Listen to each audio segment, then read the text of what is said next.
Parties when, you know, how it was like be real and all that stuff. There's nobody realer than him. Nobody. And I've seen, like Artie is totally sober. I can tell you that with sincerity. And even though he's going through some hard times, he like would never pull back from, like, he tells his stories are worth listening to and they're like exciting. But I've seen him done it in front of today's, I guess you could say, woke crowd. Yeah. And they're like, what is this? What?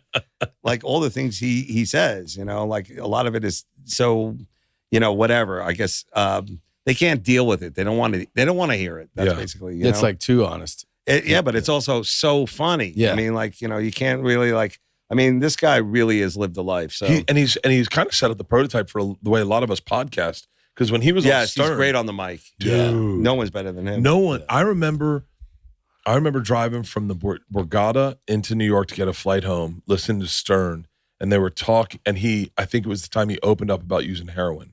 Yeah. And I remember being like, he's telling us this? Like, this is, like, that kind of vulnerability, though. Yeah. Well, people love him, and I think there's also the flip side of having, like, a fanatical crowd like that, which is, like, you don't want to disappoint them. I'm sure you have the same thing. Yeah. So... you don't want to let them down. You got to be there for them all the time. So Artie's the fucking best, man. Nice. I love that guy. He's awesome. I remember that. I can remember little things in your career. I don't know. Did you ever have, probably not the equivalent, but like first person to ever compliment me on a joke was Jim Norton. I remember when Artie Lang followed me on Twitter. I remember when Norm Macdonald, the first time I met Norm Macdonald. Like, I remember those moments. Right. Well, I love that you brought up Norton because I was just talking about him too, that he doesn't get enough props.